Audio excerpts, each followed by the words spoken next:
A lot of this isn't going to make sense to you, and I'm sorry about that. I'm just going to start at the beginning, with the house.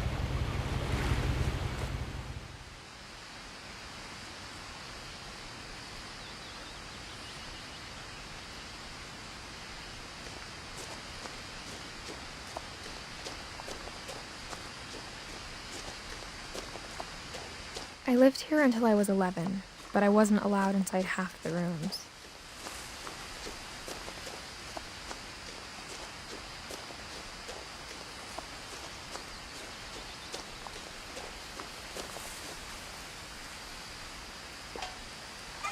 Inside the mailbox were bills from 7 years ago, marked urgent, open immediately.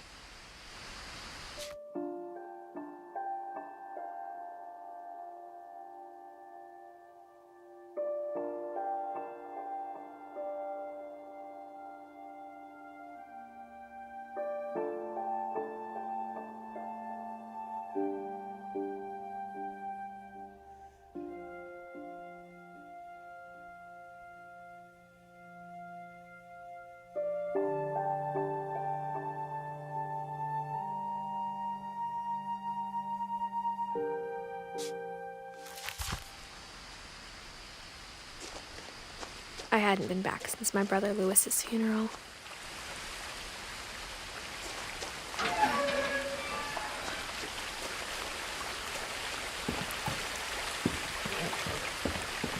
In her will, my mother left me a key, but didn't tell me what it unlocked.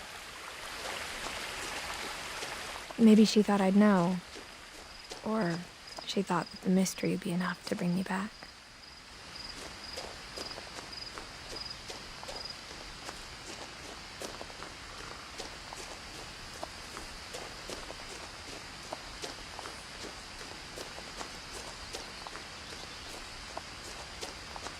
No one had driven this way in a long time, but I saw a few hoof prints.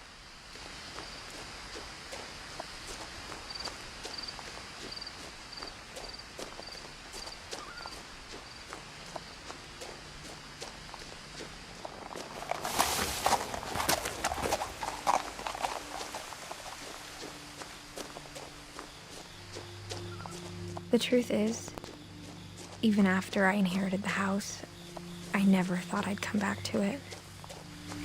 But now I had questions about my family that only the house knew the answers to.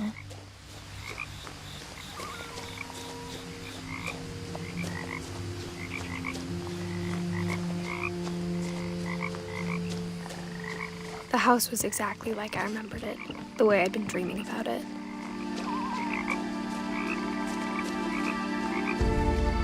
As a child, the house made me uncomfortable in a way I couldn't put into words.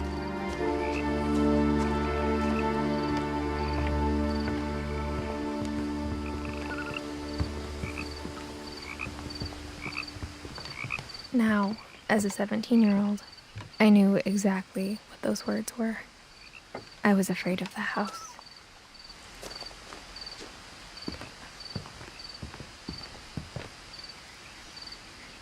I hoped the key might unlock the front door.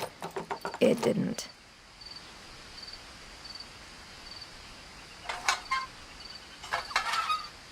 Looking in, I felt like the house itself had been waiting for me.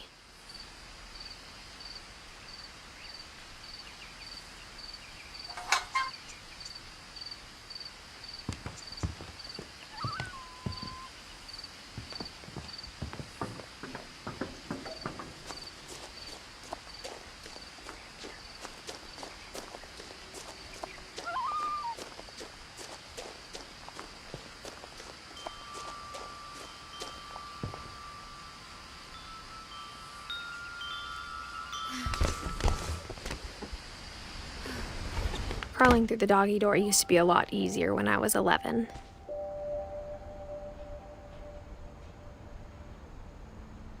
The power had been turned off the night we left.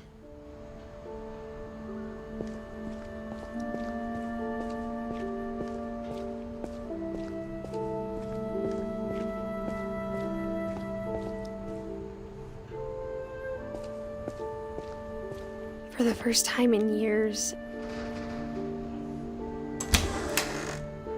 I felt like I was home.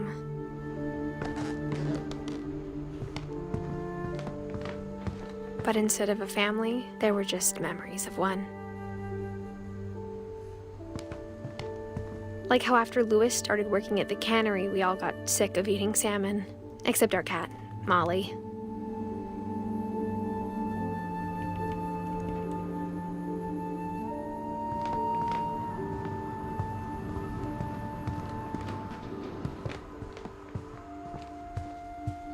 The table was still a wreck from the night we left. It was like a bomb had gone off, killing everyone but sparing the furniture.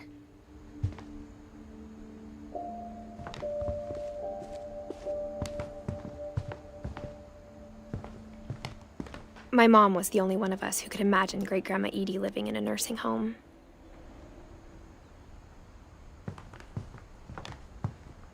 Nothing in the house looked abnormal. There was just too much of it, like a smile with too many teeth.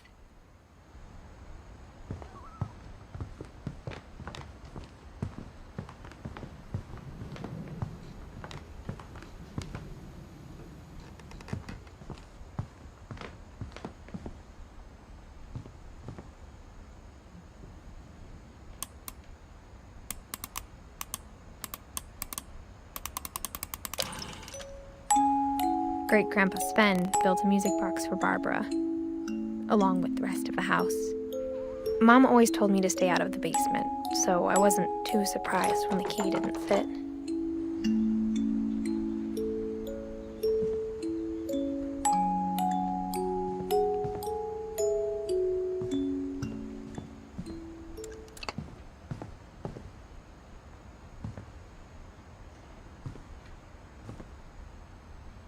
After Milton disappeared, Mom sealed up all the bedrooms.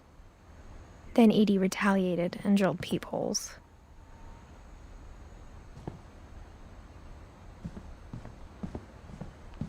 I spent a lot of time playing in Great Uncle Walter's room. I think my mom sometimes regretted not sealing it up.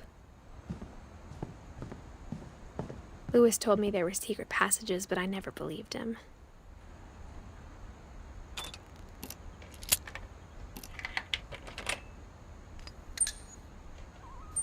Turns out, my mom was really good at keeping secrets.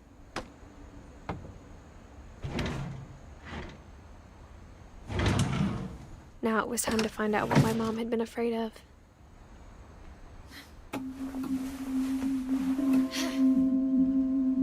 From the paintings on the wall, it was clear my brother Milton had been here before me. Reading this, maybe it sounds like I had a plan. But I had no idea what was behind that door.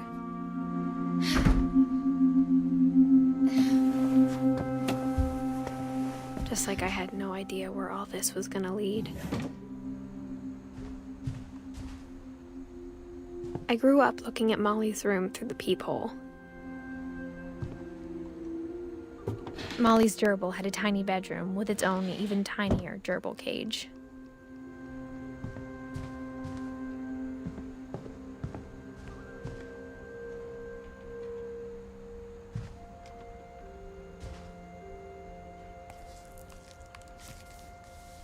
December 13th, 1947. Dear Diary, I'll be gone soon, but I wanted to tell somebody about what's gonna happen. It started when Mom sent me to bed without dinner. I woke up and I was starving, so I looked around for something to eat. The gerbil food was dry, but I didn't mind it.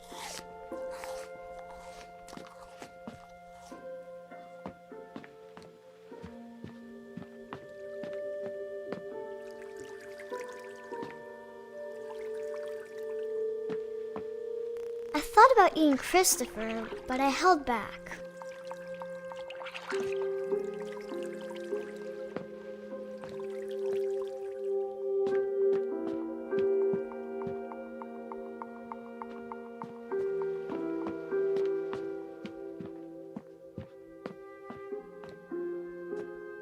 My Halloween candy was all gone.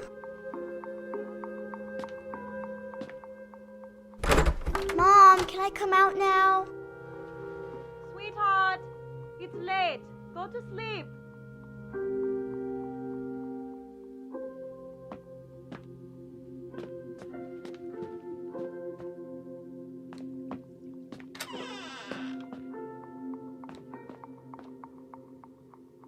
I kept eating and eating.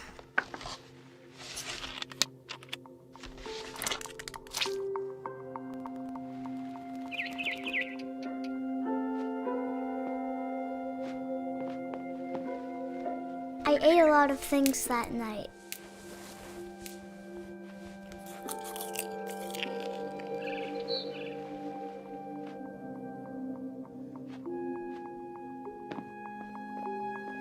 Then I heard chirping outside my window. It was a barn swallow going back to her nest. I reached out for her.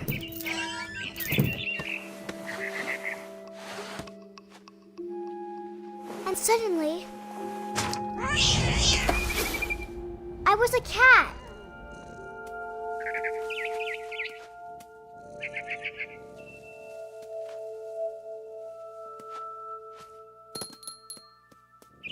I tried to be quiet, but the bird was really scared.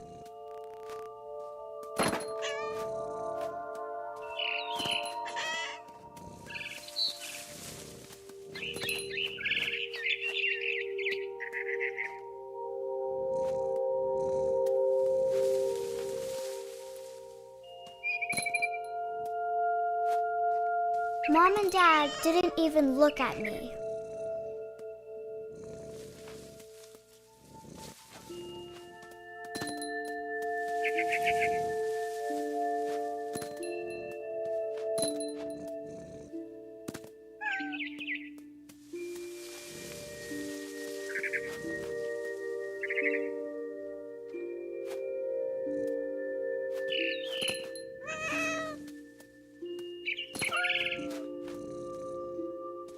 I jumped and I almost got her.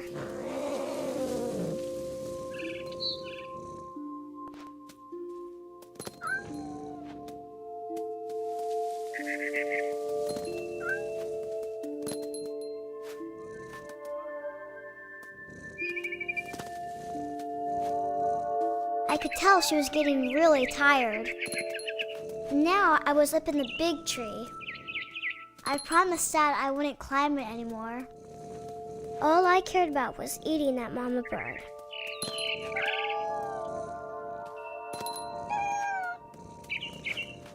I gobbled her up.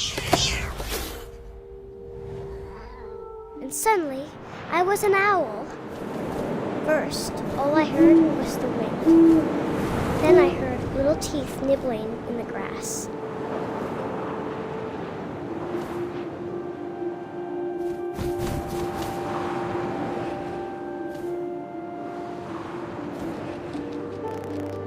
Rabbits.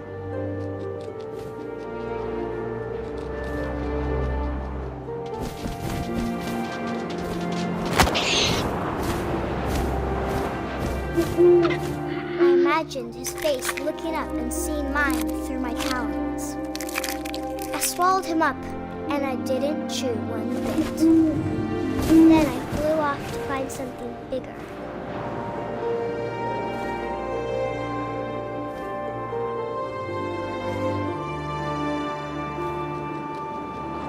A mama rabbit.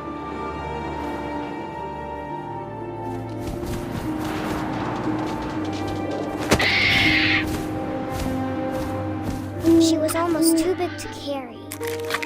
I started choking, but I couldn't stop eating. And suddenly, I was a shark.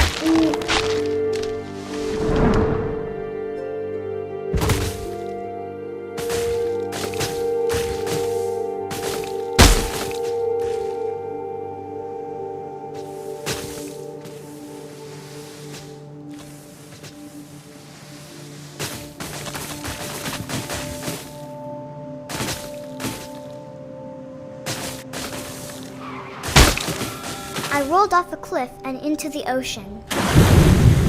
Now, I was hungrier than ever.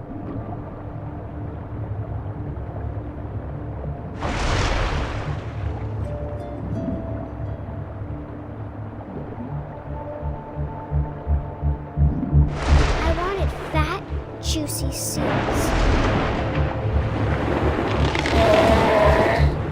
I tore off her flipper, and it tasted really good.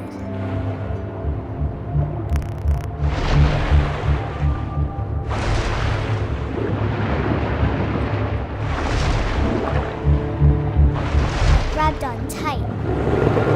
And when I was so hungry, I jumped out of the water. When I opened my eyes, everything had changed.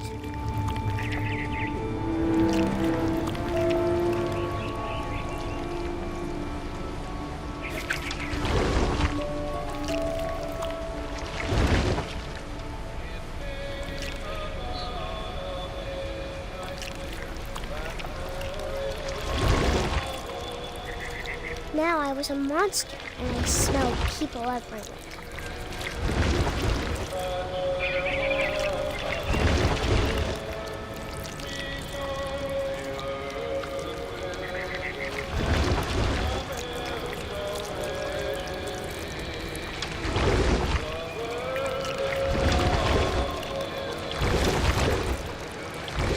I was big, but I moved real quiet.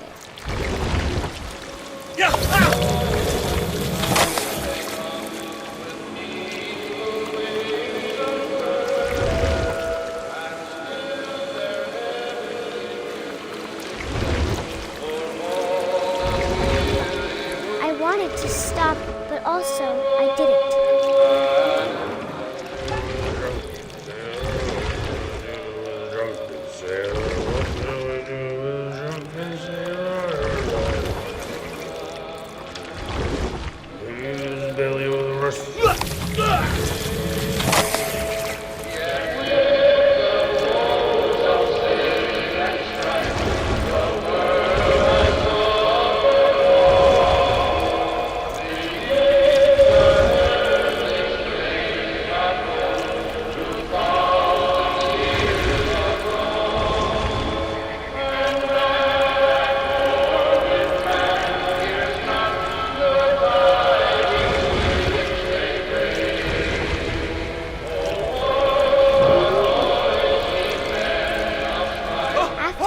Passenger, I was still hungry. And across the water, I smelled something new. Something I had to have, so I swam towards it.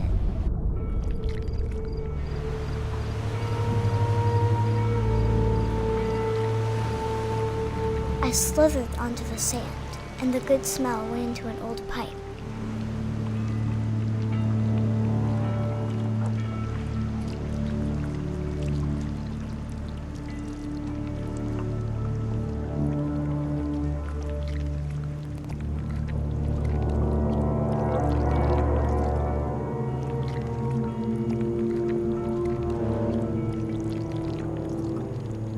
I got closer and closer.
All of my stomach started growling.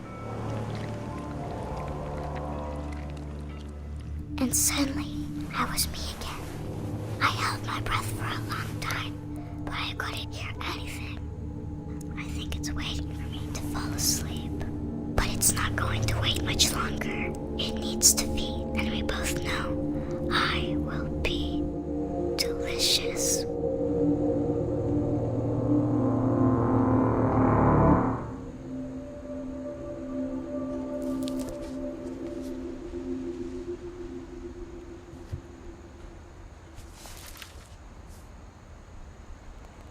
I'm not sure if I believed all of that, but I'm sure Edie would have.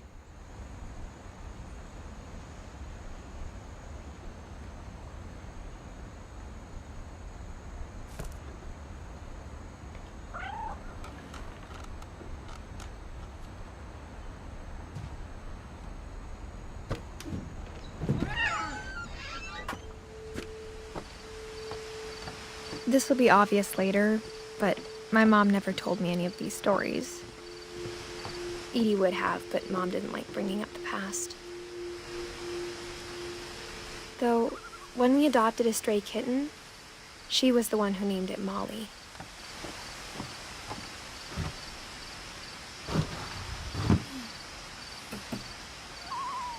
I spent a lot of time in Great-Grandma Edie's room.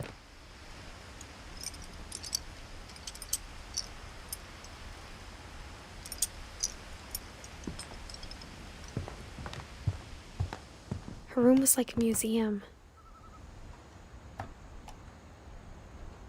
For 500 years, the Finches have been famous throughout Norway for their fortune and misfortune.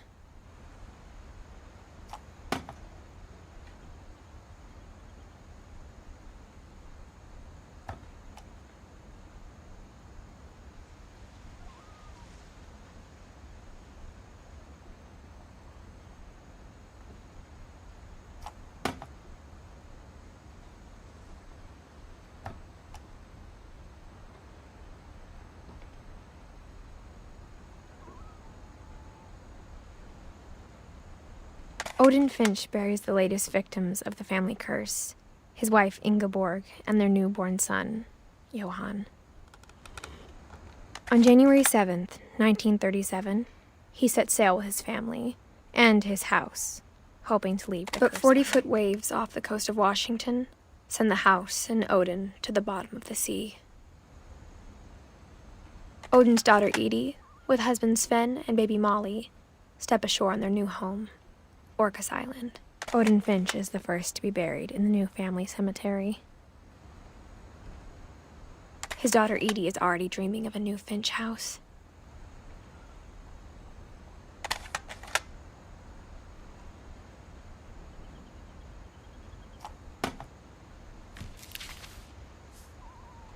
Whatever's wrong with this family, it goes back a long ways.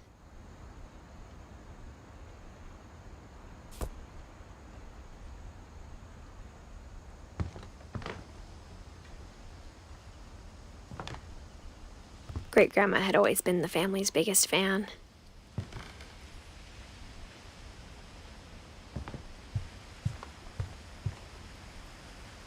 Edie gave a big interview about a mole man living under the Finch house.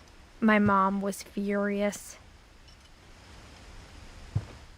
I hadn't thought of myself as Edith Jr. for a long, long time.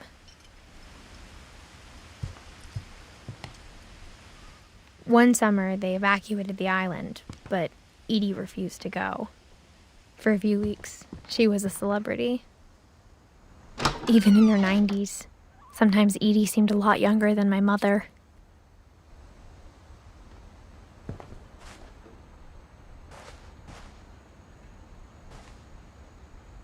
The only trace Grandpa Sam's first wife, Kay, left on the house was the pink bathroom. It was a pretty big trace.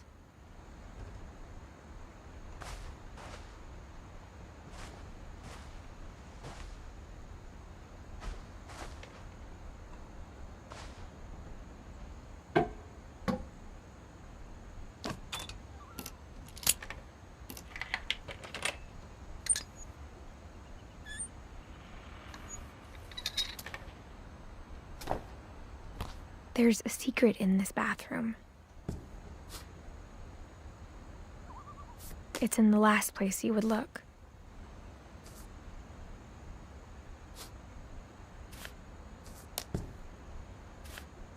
It isn't in the cupboard. It's hidden in this book.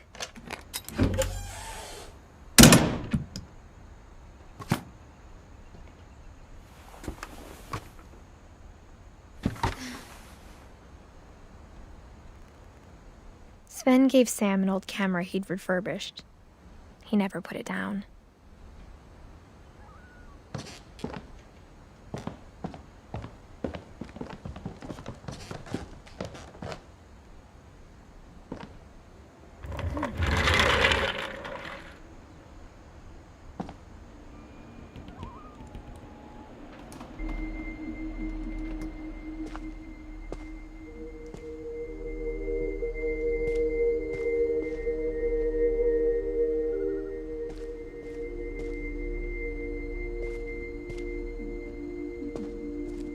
I knew Grandpa Sam had a twin,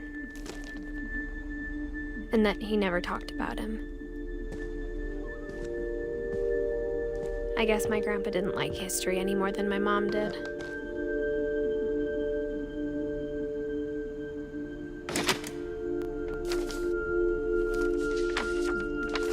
How I Want to Remember My Brother by Sam Finch. The thing I remember is that when he made up his mind, that was it.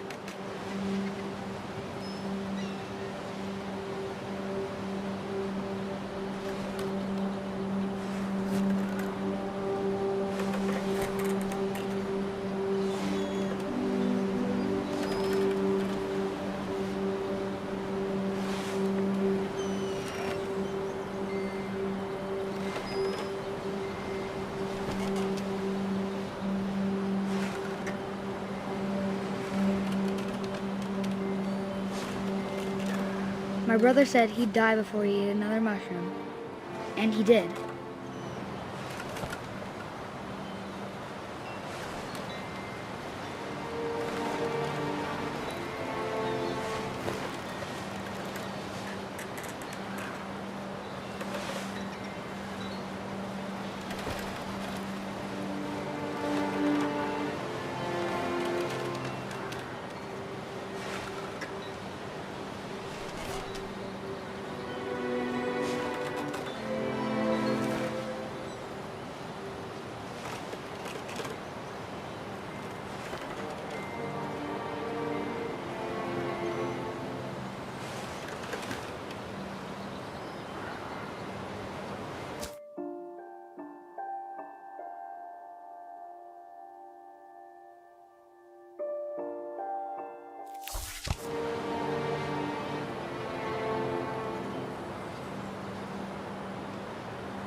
At Barbara's funeral, we swore we'd never be afraid again, and he wasn't.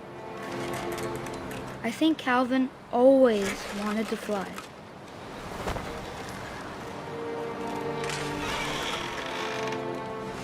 Sam! Calvin! Dinner's ready! Coming! But that day, he finally made up his mind to do it.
I told him going around was impossible.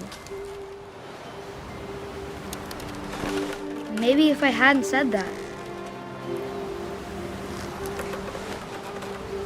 Calvin, I'm not gonna tell you again.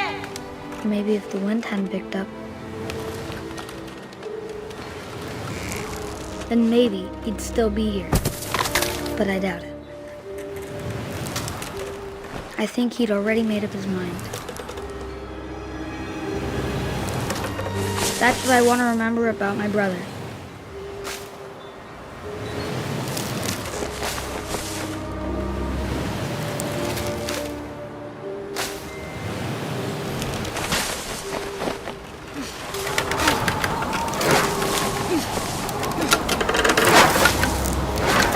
The day he made up his mind to fly.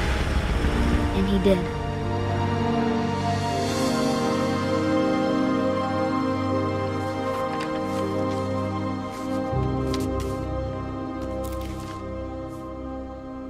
Calvin's story felt strangely familiar.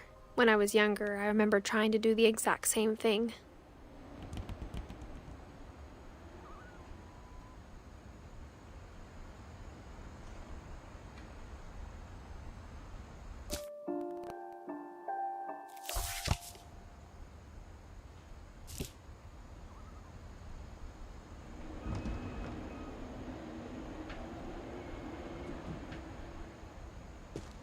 After the funeral, Edie roped off Calvin's half of the room.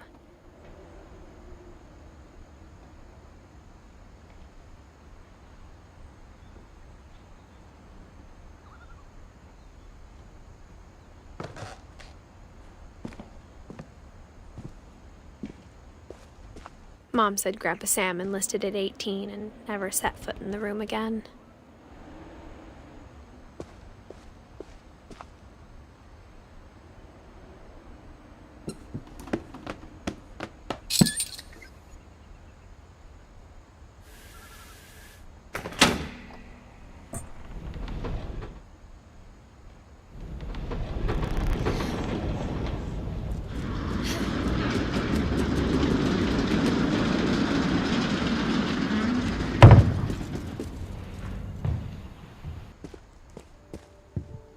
The passages were a pretty tight fit. They'd obviously been built for smaller hands and bellies.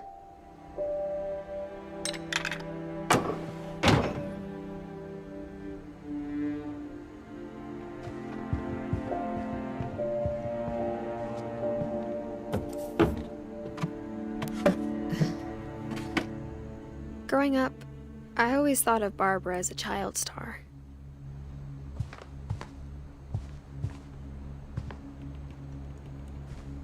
I never thought about how hard it must have been for her afterwards.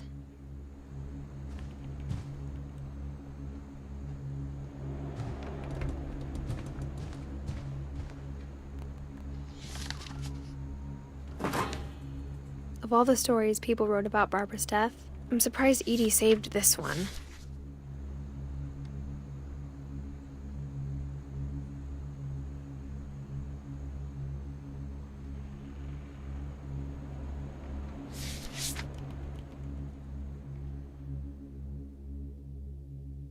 Old Jack here with another ghastly tale inspired by America's most unfortunate family. I'm calling it The Surprise Ending of Barbara Finch. As a child star, Barbara was famous for her scream. Now at 16, she was all washed up. A has-been.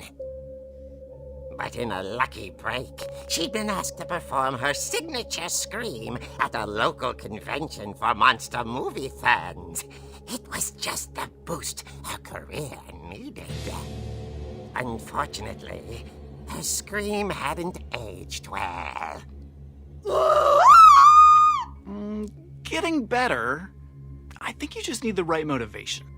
Her biggest fan and current boyfriend, Rick, was about to demonstrate when...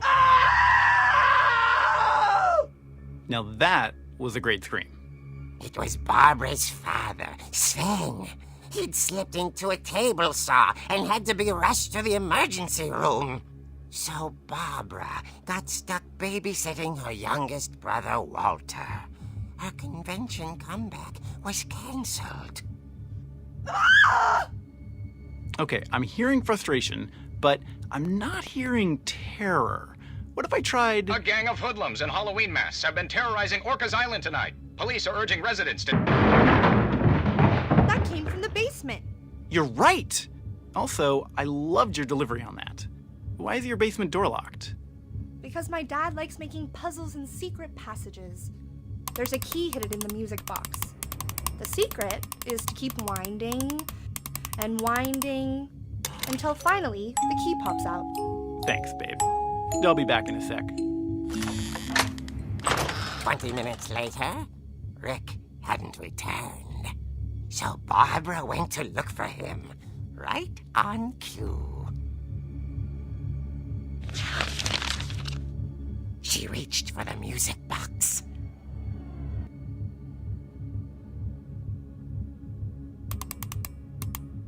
And as she wound the key, she listened for Rick, but the house was silent.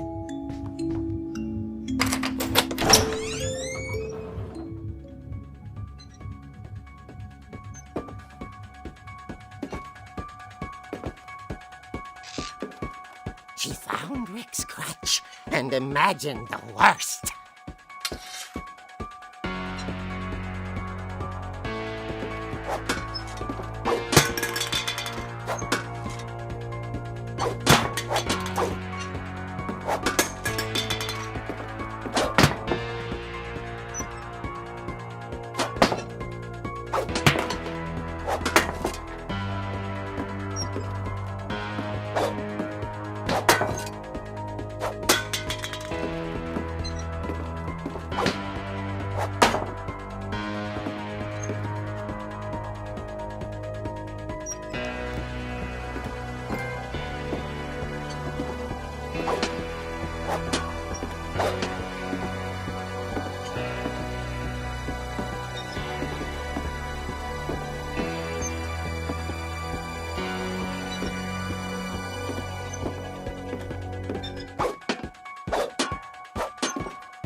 The gang's leader is the infamous Hookman killer, Dr. Carl Hamill, who impaled and then ate his family 10 years ago tonight.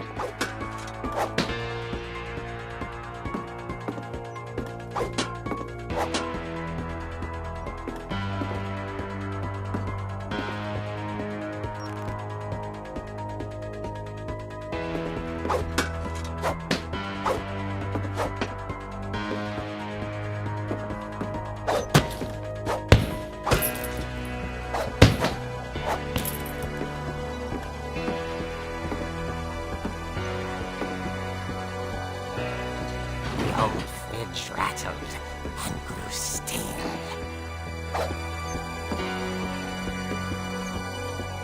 Oh dear! Oh! Rick? Barb, relax. I was just trying to scare you to help you find your scream. Well, I'm not scared, Rick. I'm furious. Then act furious. All I'm getting from you now is that you're hurt and confused and She threw him out, but she kept a little something to remember him by. Barb, have you seen my other crutch? And she was still holding it when she fell asleep watching the late picture show. Hours later... Barbara! Walter, what's going on up there? Ah! Okay, I'm coming up, but if this is a trick, you're dead, Walter.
Walter had vanished, but his bedside radio was still on. Orcas Island police describe the man as 6 feet tall, with a steel hook for a hand. Residents are urged to lock all doors and windows and notify the police of any suspicious activity. Barbara turned, saw the hook man, and was speechless. He was quite smashing.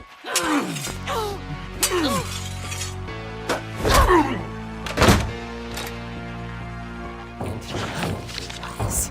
He couldn't get enough of Barbara. Okay, Barbara, there's gotta be another way out of here.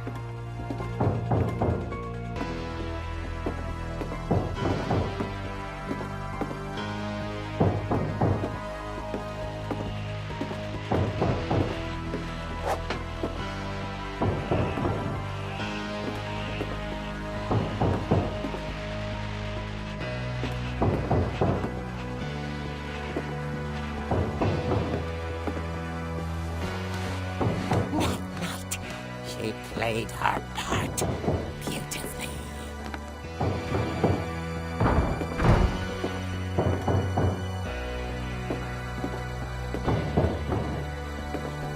Molly's door hadn't been opened in years. The hinges groaned.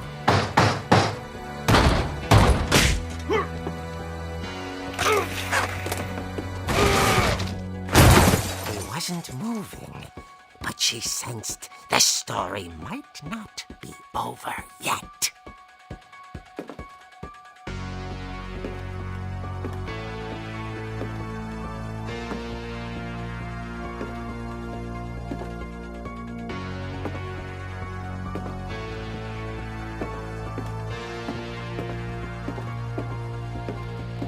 The hookman had vanished.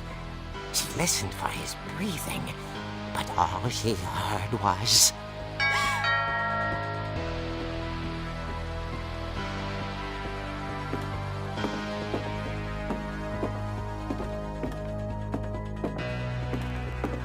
Someone at the door was dying to speak to young Barbara. At the door, she heard whispering. It was coming from inside the house.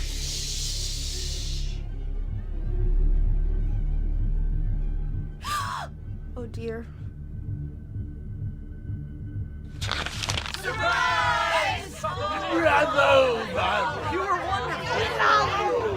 monsters had come to surprise her. For Barbara, it was a dream come true. Then she saw what kind of monsters they were, and she realized what was about to happen. She was going to be famous.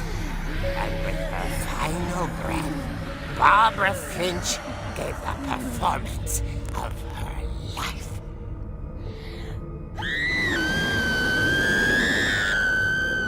I wasn't there myself, but I hear Barbara was magnificent. Poor girl. She had a taste for stardom.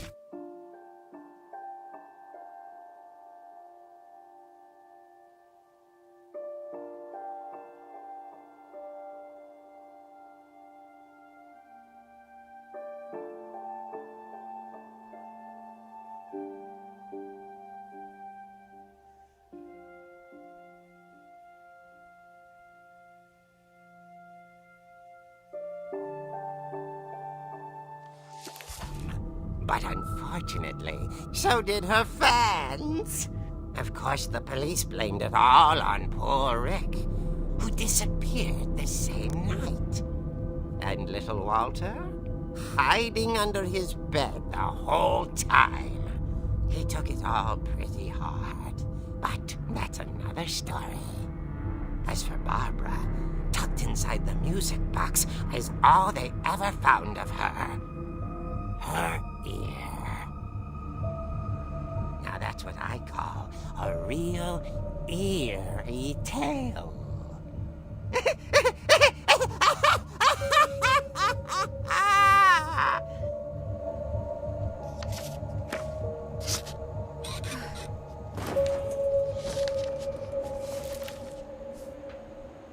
Edie told me all Barbara wanted was to be remembered, as absurd as that comic was.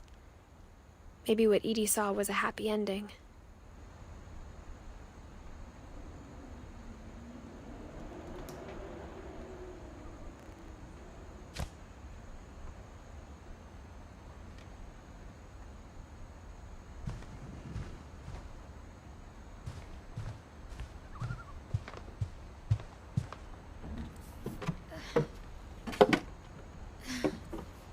I guess now I know why Mom didn't like me playing with the music box.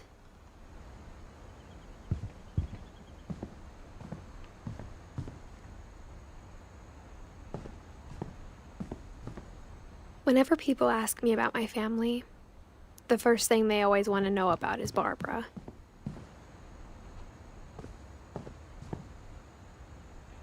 Edie's father, Odin, built the original house.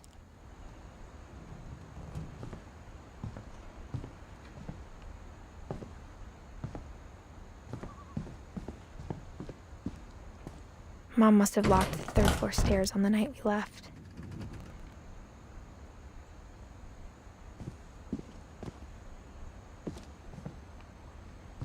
It's funny. All those times I played with the music box and never found the basement key.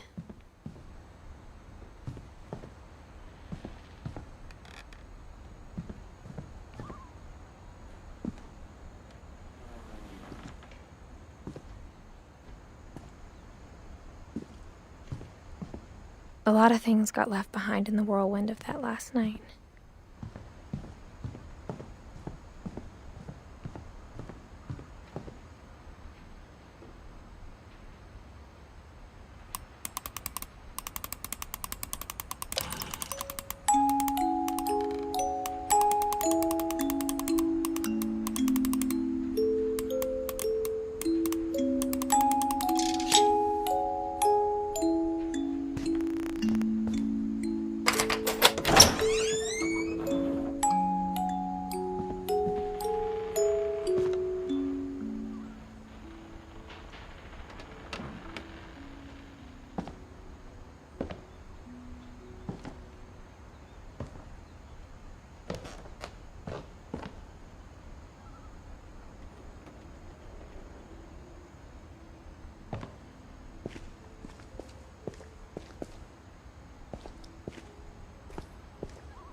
Mom said the basement was off limits, unless I wanted another tetanus shot.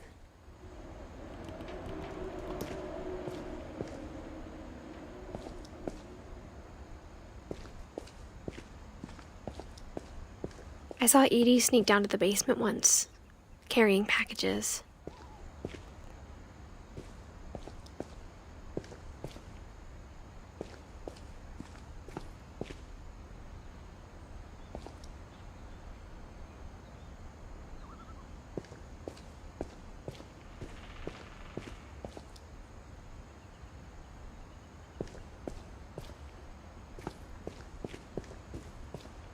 I thought maybe she was hiding presents.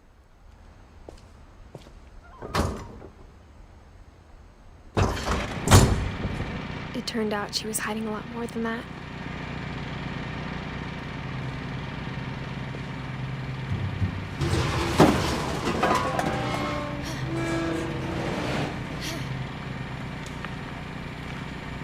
I remember asking Mom once about where Walter had gone. She said after Barbara died, he got as far away as he could. If there's a pattern in all these stories, I think it's that none of us has gotten very far.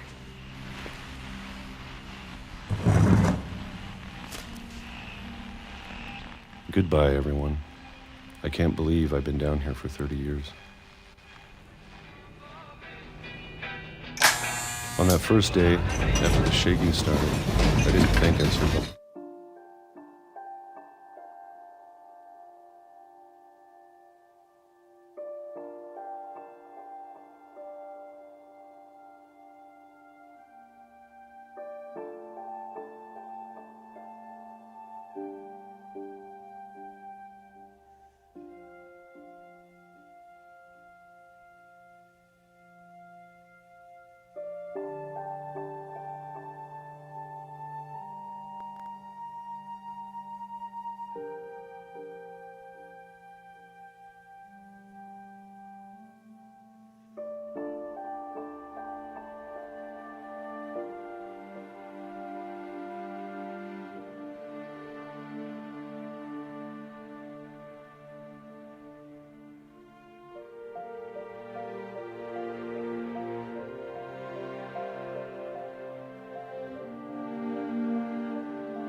But after a few days, I settled into a routine.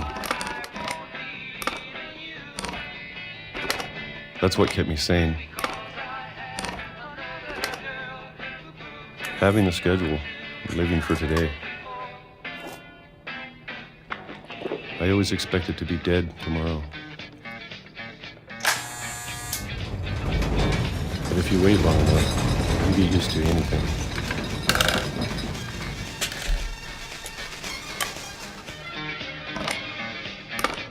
Even a monster on the other side of the door starts to feel normal.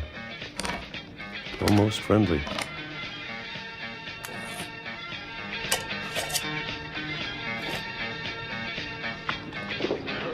And then one day, everything just stopped. Whatever that thing was, it was gone.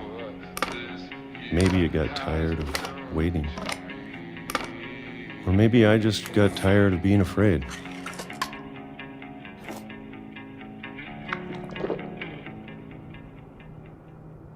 It's been a week now, the longest in 30 years. I'm done waiting. I have to leave while I still can.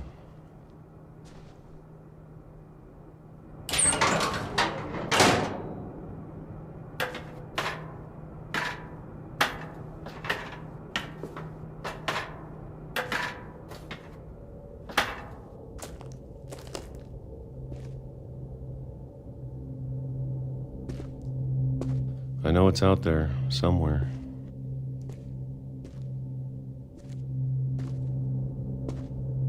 Whatever killed Barbara and Molly and Calvin. Maybe this is all a mistake.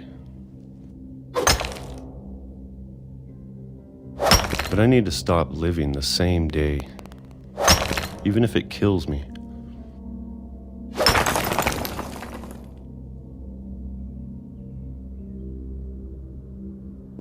Whatever's out there, I want you to know I'm ready for it. I'm going to appreciate all of it, especially the food. I don't mind if I only have a year left. Or a month, or a single week. I'd be happy with one new day. I can already imagine the sun on my face.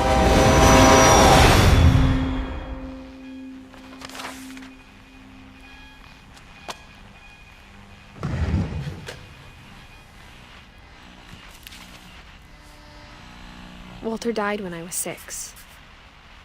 I can't believe my mom never told me he was down here.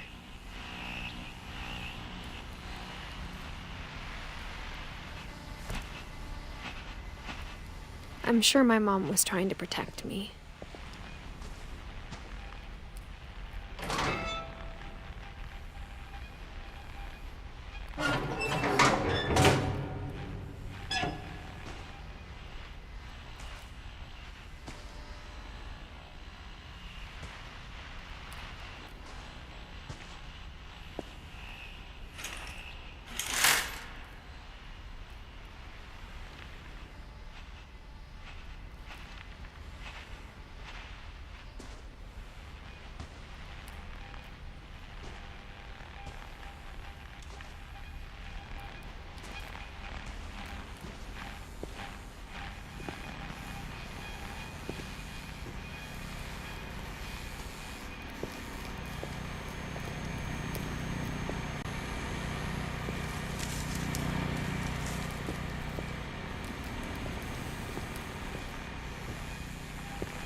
Maybe she was afraid I'd end up like Walter.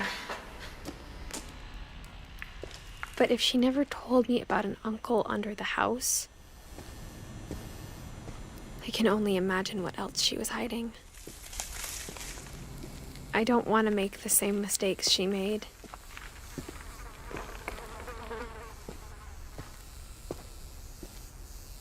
Trying to bury something that's still alive.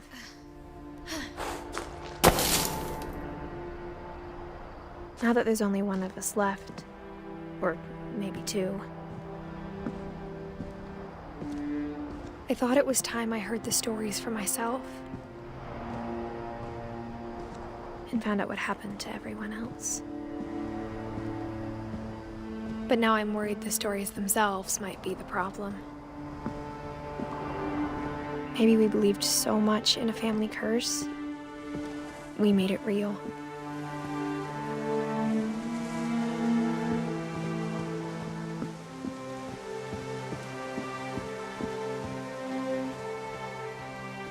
I don't know if I should even be writing this.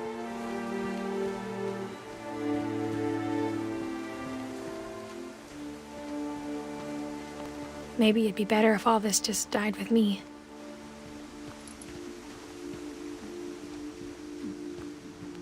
But I thought you should know about your family.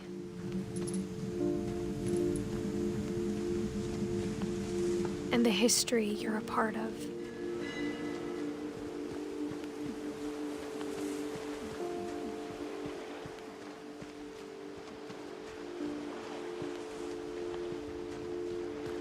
Though to be honest, I feel as lost as you probably do right now.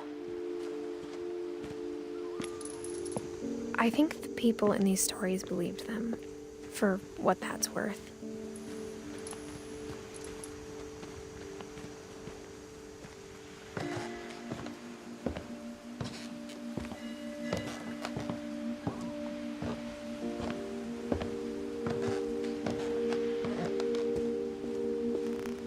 And when you look at the house, at that history of imagination and stubbornness and madness, any of it seems possible.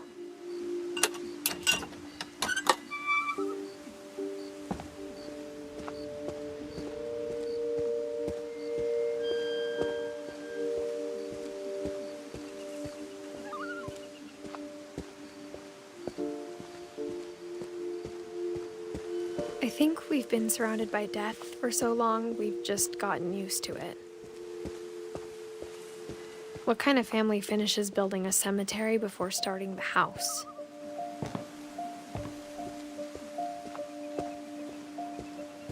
It's embarrassing for me to admit this, but the pet cemetery made me more uncomfortable than the human one. 3 of the gerbils are mine, and 2 had been my fault.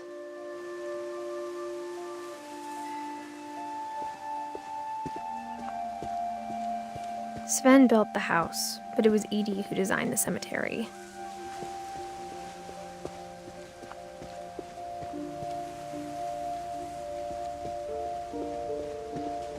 I'm sure Odin's monument had been Edith's idea. My mom was always trying to move on, but for Edith, the past never went away.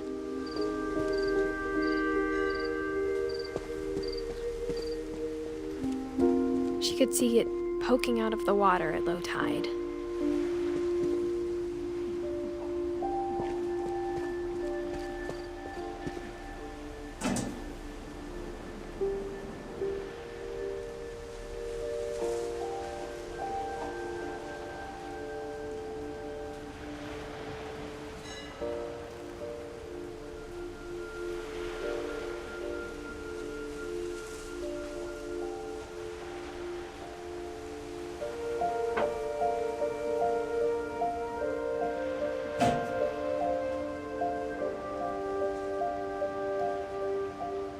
Edith said she dreamed about the old house every night.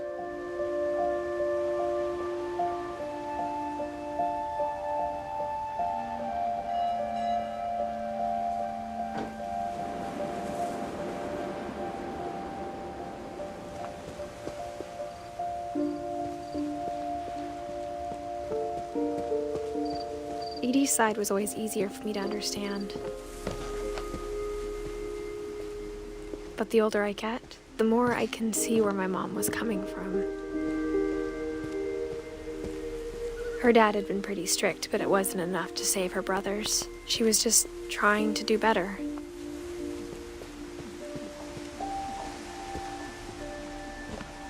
She lost 2 of her brothers, just like I did. I get why she tried so hard to protect us.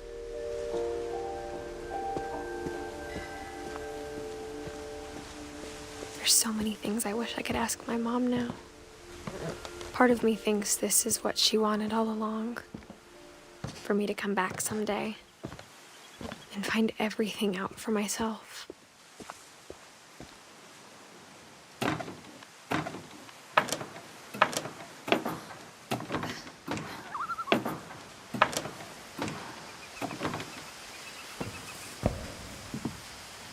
But looking back on it now,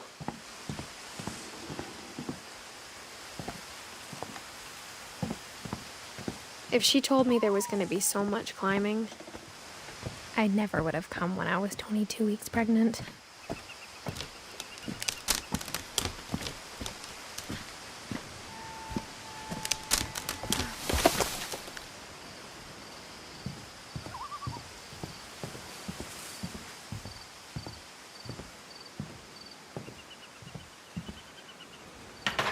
I never met Grandpa Sam, but I think he and my mom had a lot in common.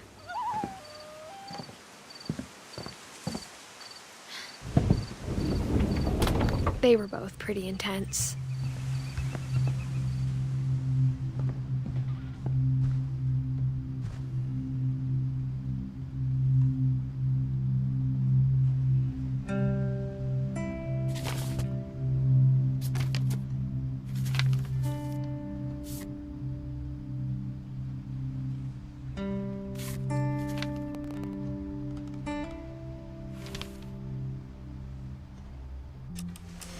Dawn, I promise, you'll never forget this weekend.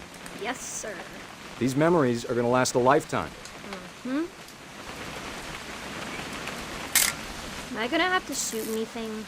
It's a hunting trip, Dawn. Shooting is strongly encouraged. Shouldn't we be leaving? Just want to get a shot of you, Dawn, then we can take off. What? Perfect. It's gonna rain the whole weekend, isn't it?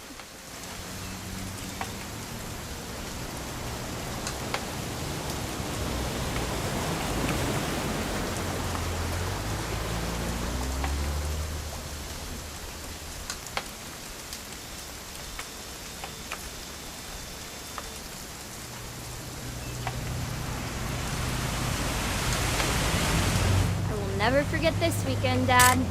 Okay, got it. I'm gonna take some pictures, okay? Just be careful. That camera's older than you are.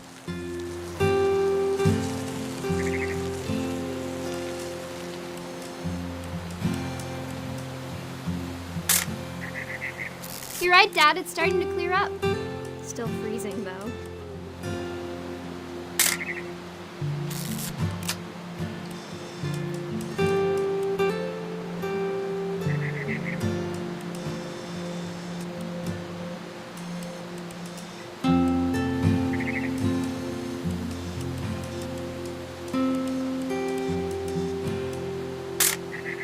Aw.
Definitely should not have drunk all that coffee.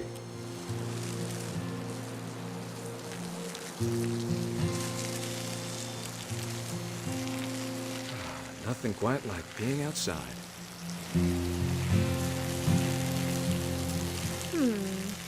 Hold still while I take a picture of you. Hey! That's a keeper. I'm just saying, I'm not always gonna be here, Don. You'll need to remember this stuff, if you want to survive. I'll be fine, Dad. You know who else thought he was gonna be fine? Some guy who died. Don, I'm being serious. I know, Dad. You're always serious. Doesn't being out here make you want to chill out? Well, to tell you the truth, I haven't been out here in 20 years.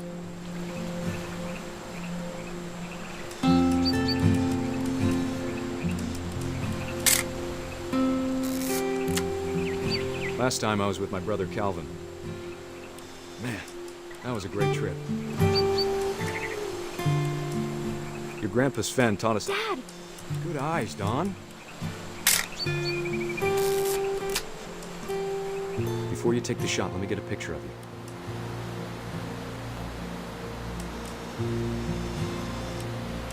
Dad, I... Just breathe. Turn off your imagination. Focus. Let me get behind you. Do I have to do this? Don, you don't have to do anything. But if you want to survive, you'll need to be strong. Great shot, Don!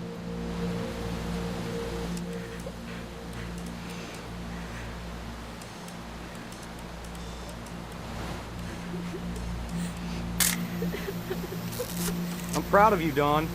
Always remember that, okay?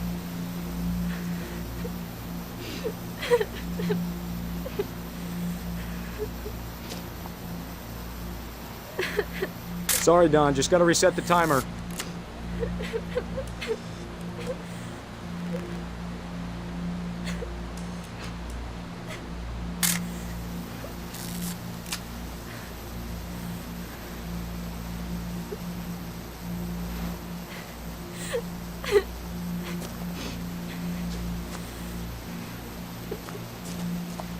Hang on, kiddo. Just trying to get a shot of the two of us together.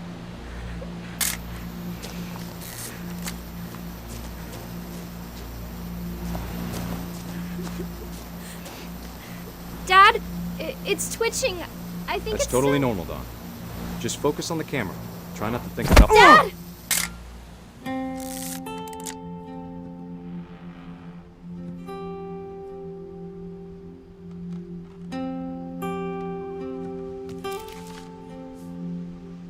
Of all these stories, that's the one I wish most that my mom had told me.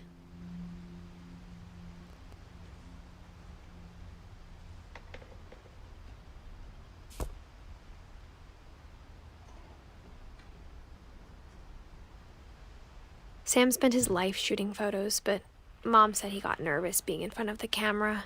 I guess we're all afraid of something.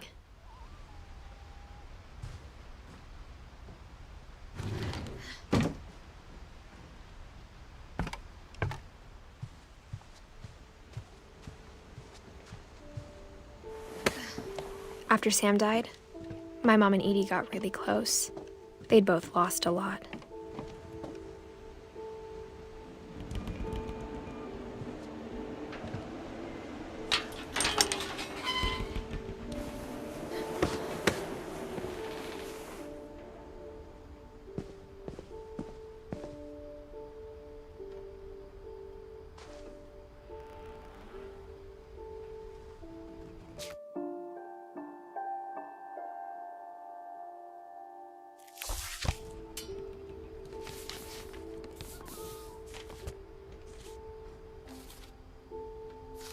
Dear Kay, do you remember the way Gregory used to laugh when he thought he was alone? Like something funny was happening, but only he could see it.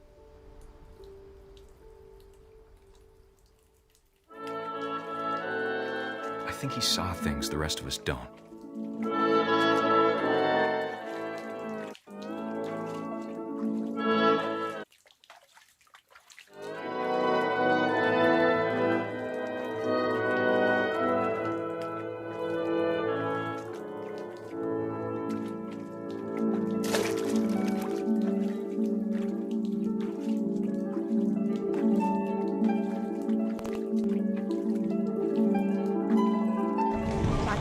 Gregory, it's time to... Hold on, sweetie. Hello? Sam, I told you I don't want to talk right now.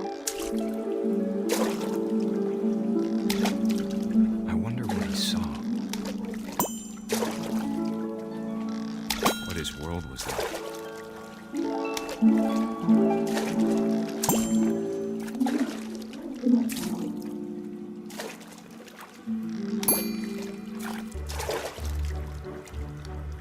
He reminded me so much of Calvin. Lost in his imagination. Whatever it was, he saw.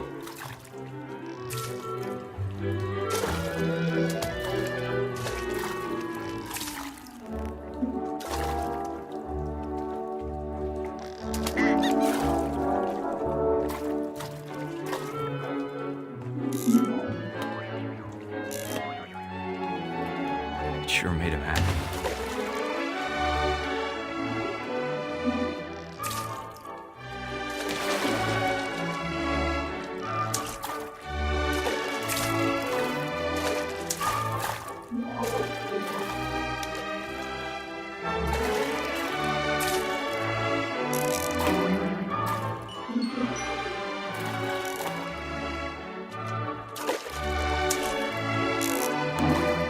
I know how silly it sounds.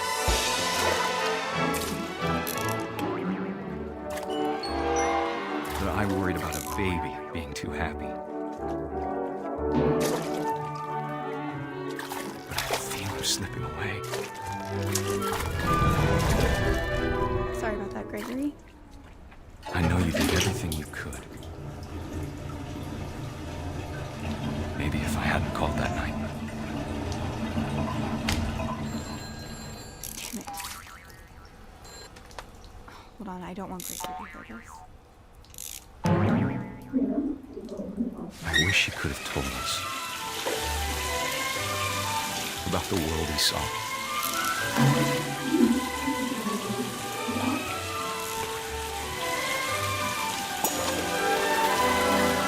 There's so much I don't understand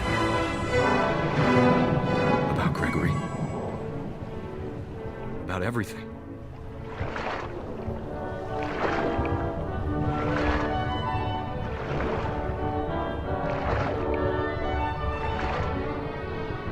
But I know what happened wasn't your fault.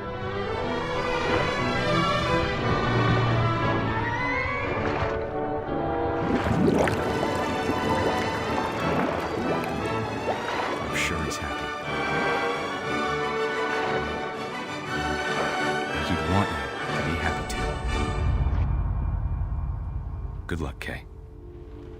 Love, Sam.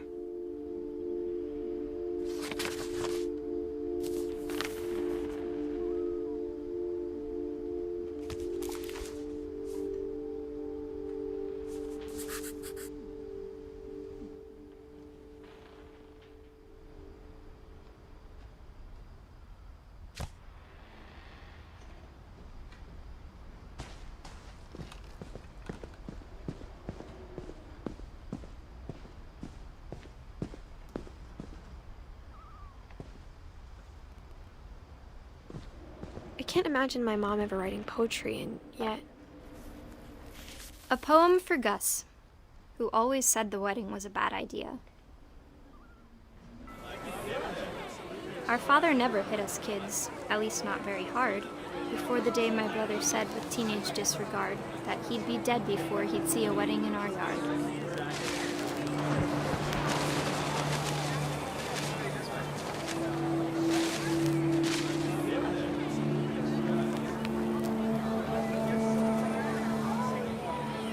My father made him come, of course, but Gus stood far apart, just flew his kite and bottled up the storm inside his heart.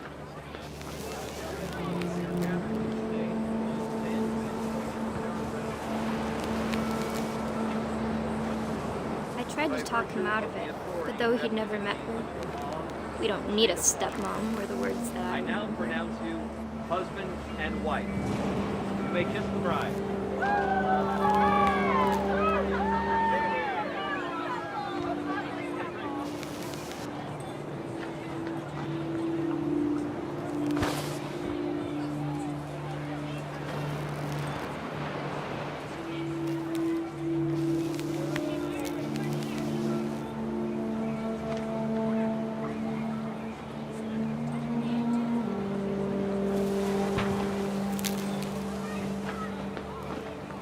When the time for photos came, Dad ordered him to come here.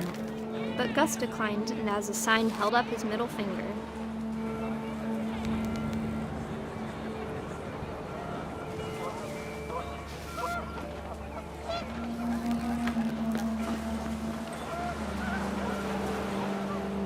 The wind picked up and panicked geese appeared and quickly went. But all the humans did that day was go inside the tent.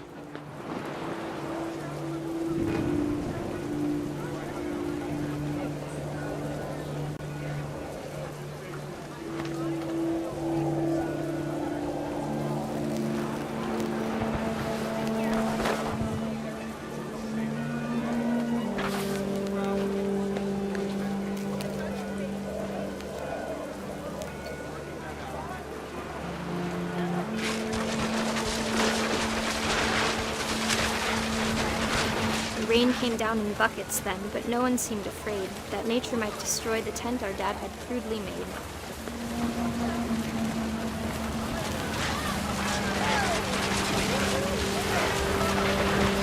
The thunder sounded much too close and full of angry power. But all my father said to this was, "Make the music louder."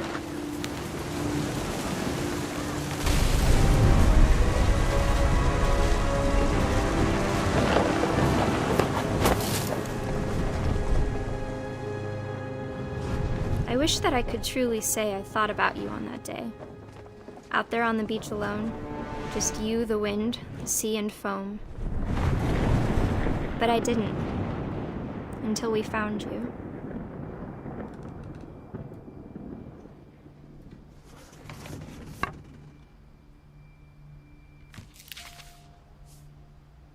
She never talked about him, but Mom told me once if I was a boy, they were going to name me Gus.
My mom moved up to the loft after her brothers died. At the time, it was as far away as she could get.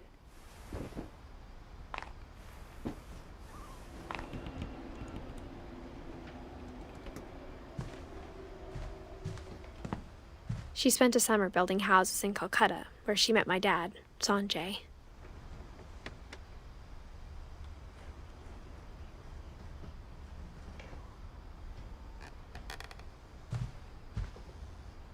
Religion was another thing my mom never talked about, but I think it helped her a lot after her dad died.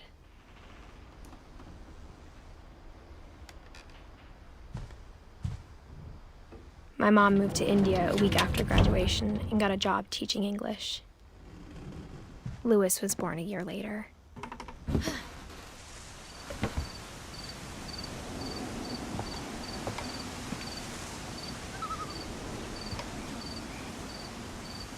When my dad died, I don't think Mom knew where else to go. I'm sure Edie was happy to have her back. And to see kids in the house again.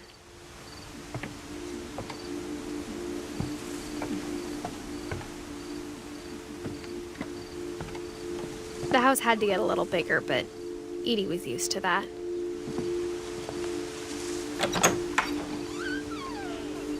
And for a while, things were good. Almost normal, but it didn't last.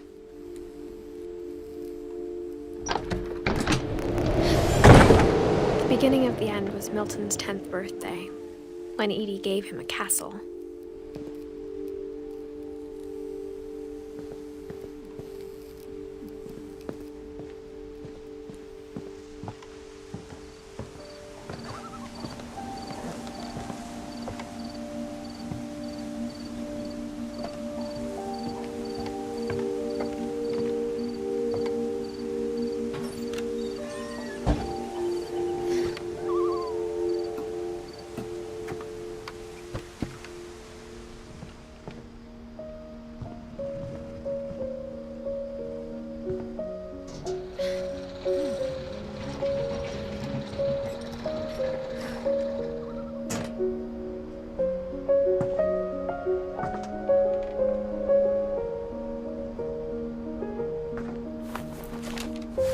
Milton Finch in The Magic Paintbrush.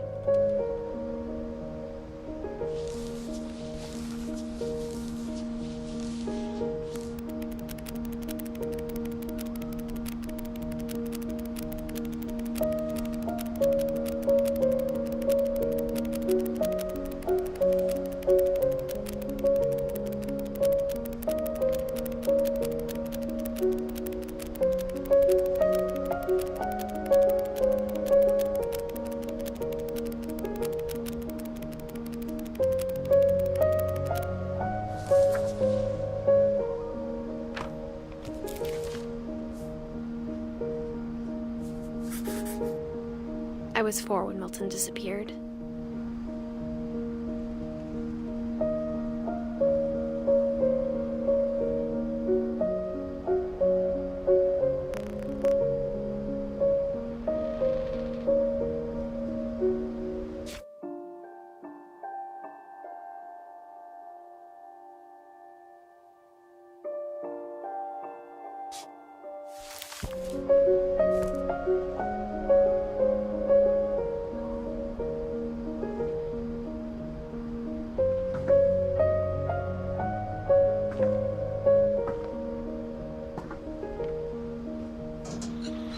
Mom spent months searching for my brother. Then she sealed the doors.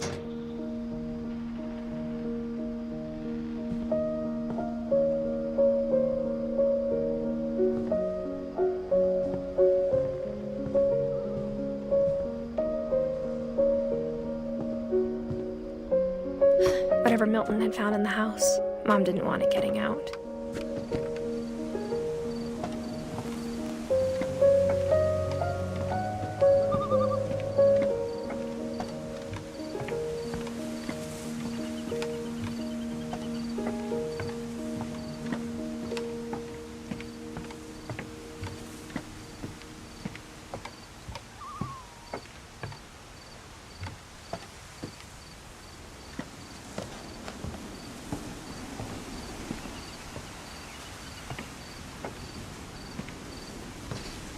Mom definitely blamed Edie, but I think Louis blamed himself. After he graduated, he just spent more and more time in his room. Until Mom got him a job at the cannery.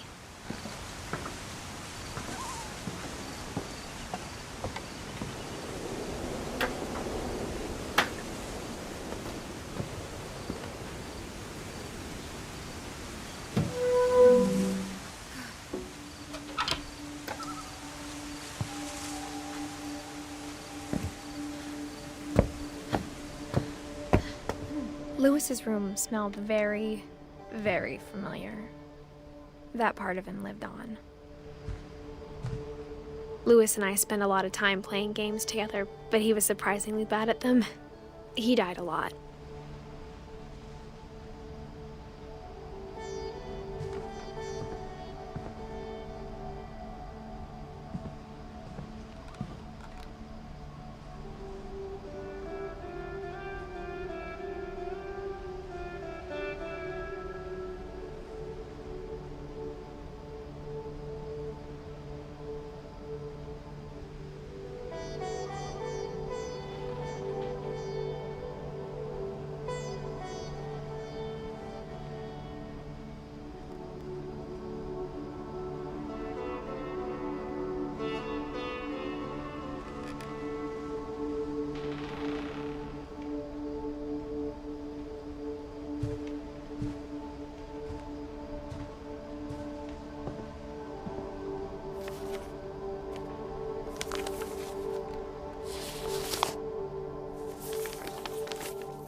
Dear Mrs. Finch, as Lewis's psychiatrist, I can understand your desire for an explanation.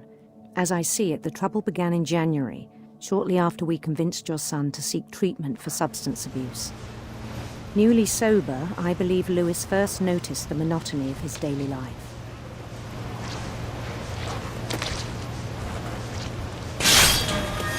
He kept working at the cannery. But he withdrew part of himself. In our sessions, I saw the same behavior. His mind began to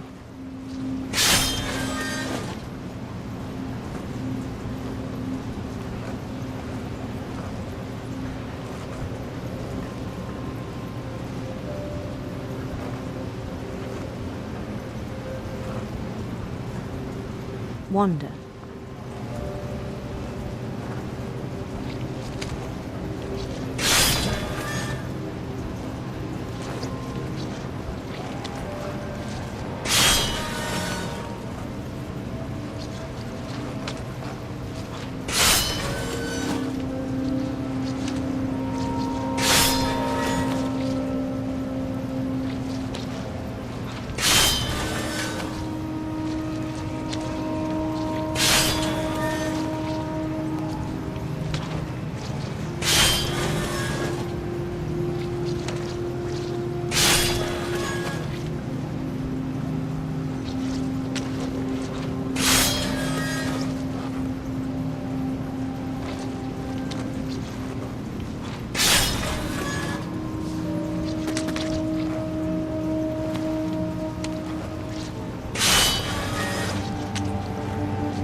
I asked him to describe it.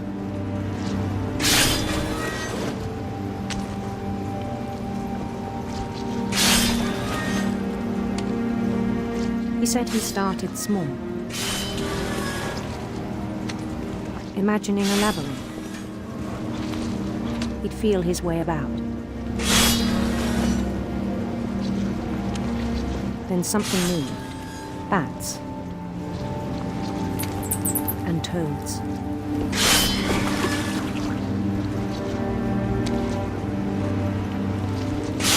And and things that have not names. He knew it was all in his head, but he took it very seriously. I had hoped he'd find himself.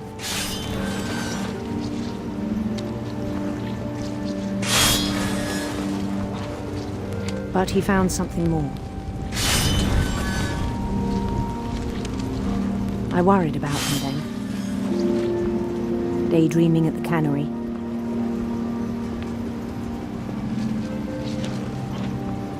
I spoke with his boss, but he said Lewis had become a model employee. Methodical, tireless, focused.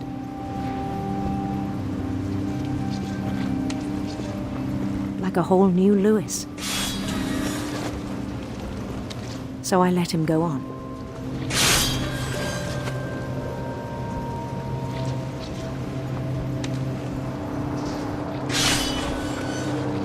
I even encouraged him. It seemed very promising at first. He told me he'd made a new friend.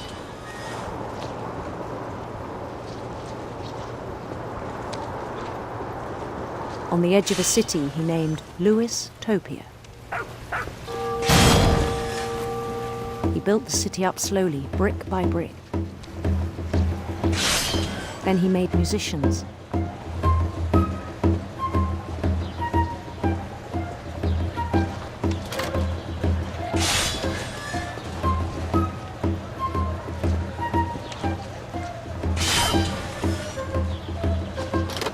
And songs for them to play. He talked about starting a band. And he was always humming something. Every day his imagination grew stronger.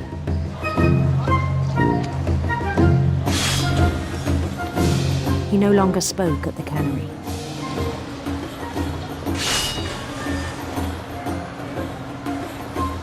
But his chopping was as reliable as ever. Then one day it struck him. That all the cheering crowds, even the stones under his feet,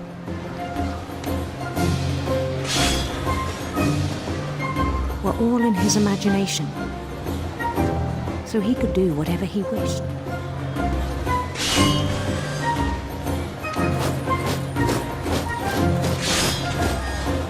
He held an election for mayor. And he won. They begged him to stay, but his mind was already wandering. It became a game for him.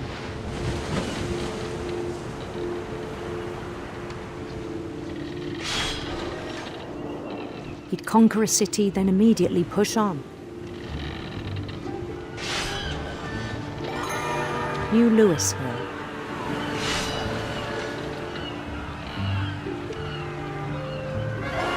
St. Louis.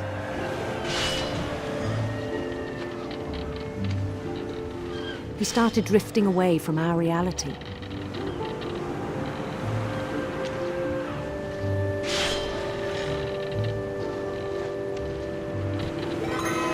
Minneapolis, until one day he forgot to go home from the cannery. Even as his mother pleaded with him, part of Lewis kept sailing on.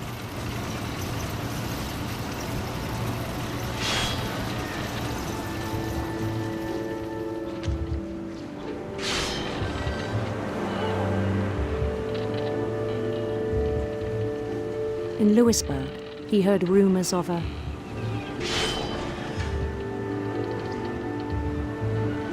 handsome queen.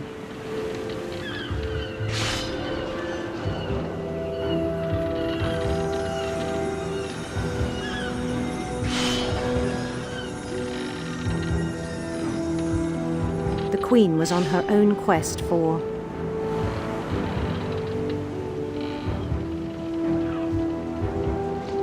radiant rainbows.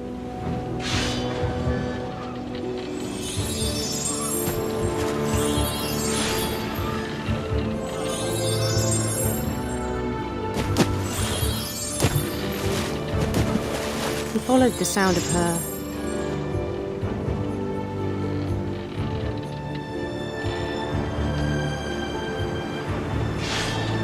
electric sitar.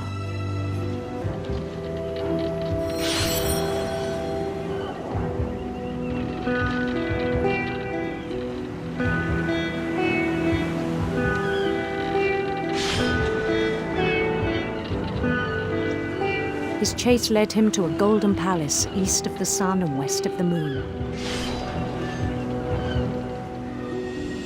Even then, his logic remained sound.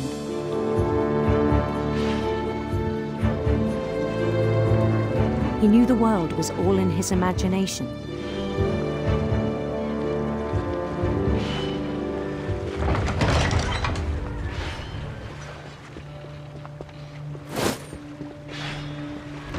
But he was so proud of having created it.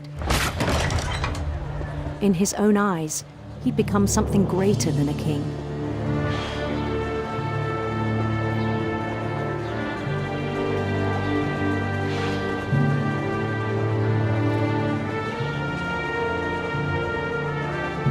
For someone who'd never known success in the real world, I think it was overwhelming. And then it struck him that the real Lewis was not the one chopping salmon, but the one climbing the steps of a golden palace.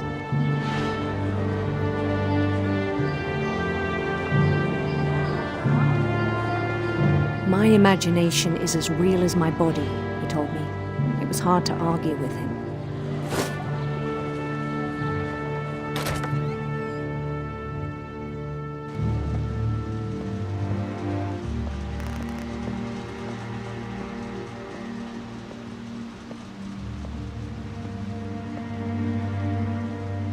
Began to forget the world we know.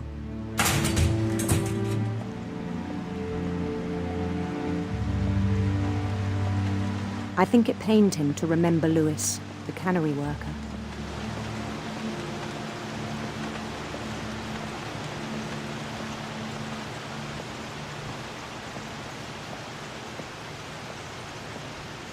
He began to despise the man with a royal contempt.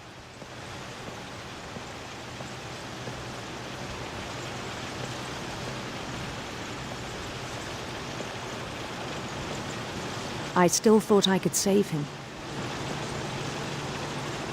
Even after he said he was being crowned king over all the lands of wonder. The palace would be packed with his companions.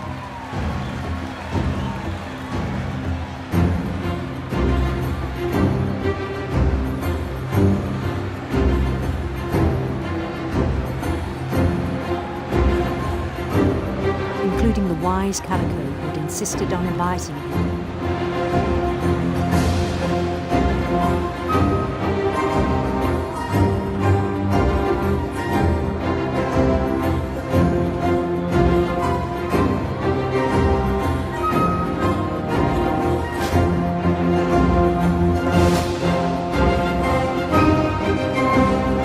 His queen waited, holding his crown.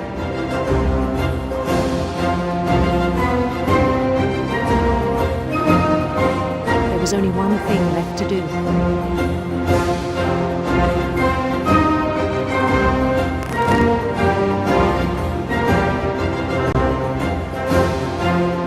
Bend down his head.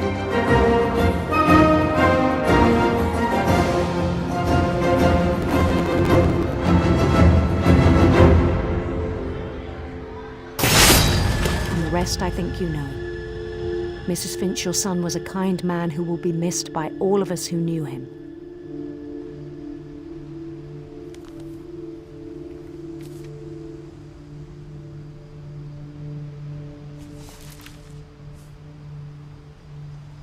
My brother was really cool. I wish you could have met him.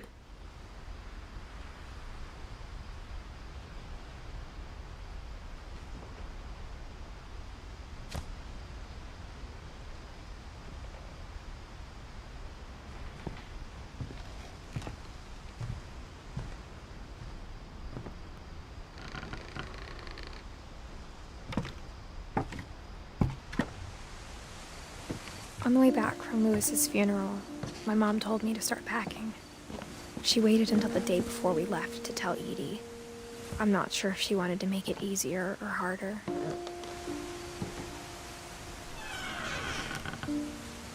I wish we'd stayed.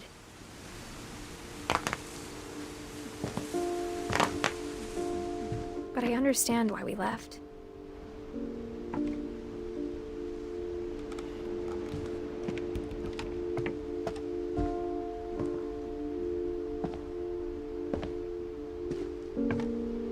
What happened that night had been coming for a long time. Maybe it should have come sooner.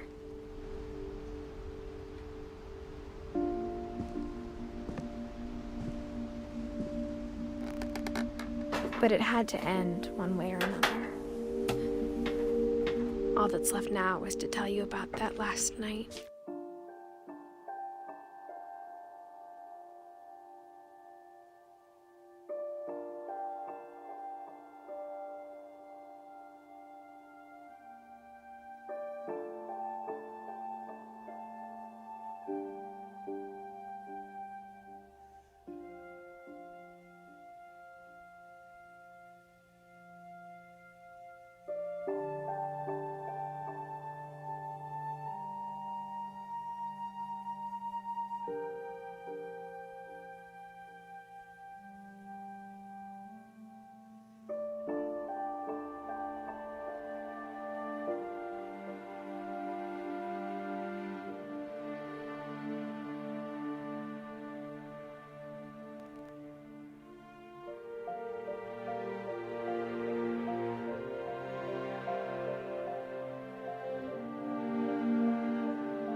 That whole last day, Edie just watched us pack and didn't say a word. Until supper, when she raised her glass and said, "To our final night together, and all our final nights apart." Grandma, you know what I said about alcohol. Some of your medications are very Edith, specific. I left a present for you in the hallway. Why don't you go open it? The grown-ups have to argue now. I'm sorry, you're right. We're all leaving tomorrow. Let's just enjoy our last... I'm not leaving. Edith, you're excused.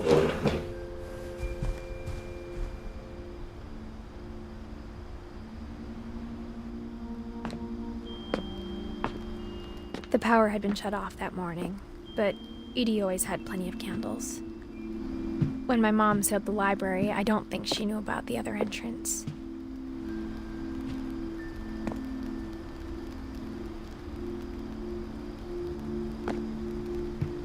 Or that Edie had a key to it.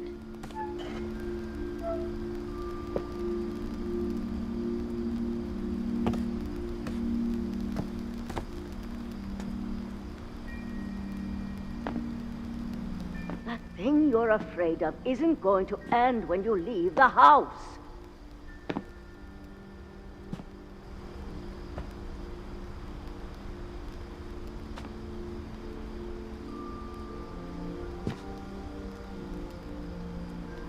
Edith has a right to know these stories.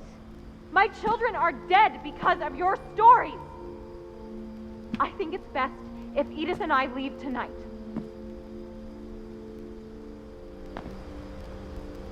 We'll have the nursing home send a van for you in the morning, okay?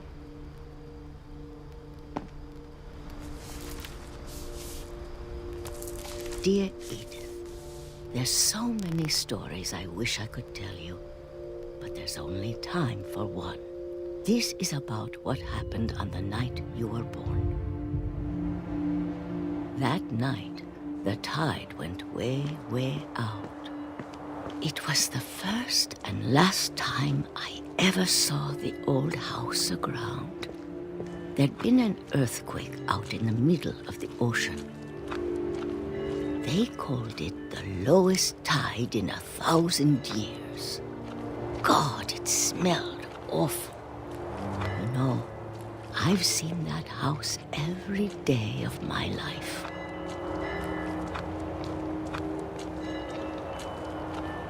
But I never thought I'd go back to it. When the fog rolled in, I lost my way.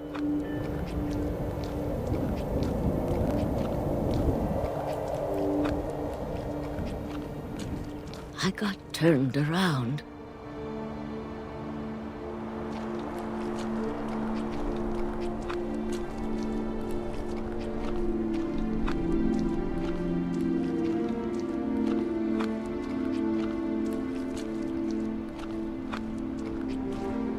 For a while, I wandered. I started seeing things.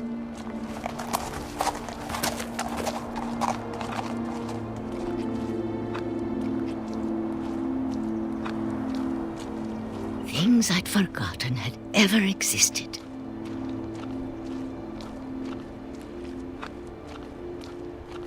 But when I saw them, they felt like old friends. That night, a lot of things came back to me. Or maybe I came back to them.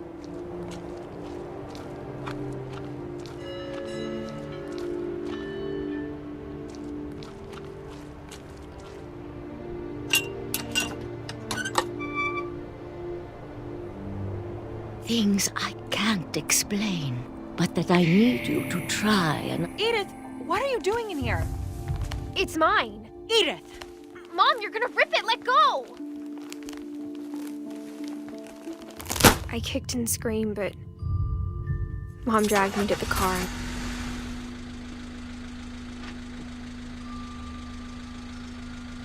I never saw Great-Grandma Edie again. The next morning, the van came to pick her up, but she was already gone. After that, we moved around a lot.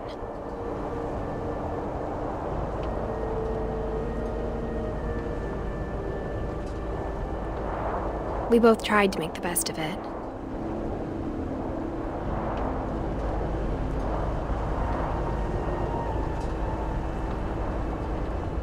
A few years went by.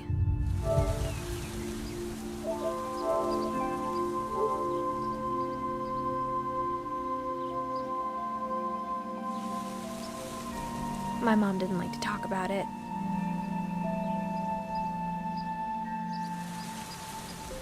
But she started getting sick a lot.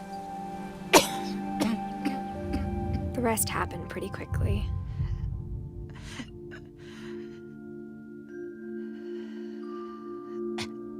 She got better for a while, and then she didn't.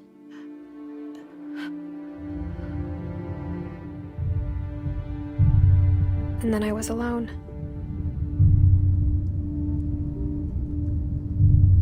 The last Finch left alive.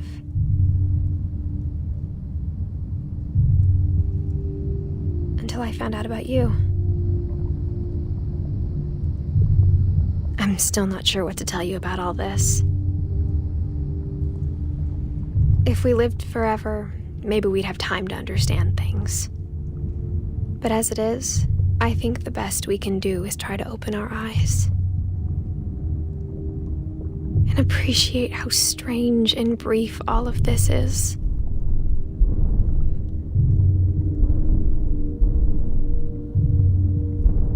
This journal was supposed to be for you. But now I hope you'll never see it. I just want to meet you and tell you all these stories myself. But I guess if you're reading this now, things didn't work out that way.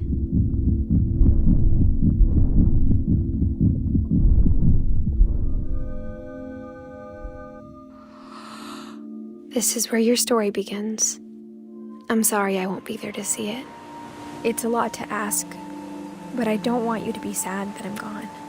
I want you to be amazed that any of us ever had a chance to be here at all. Good luck.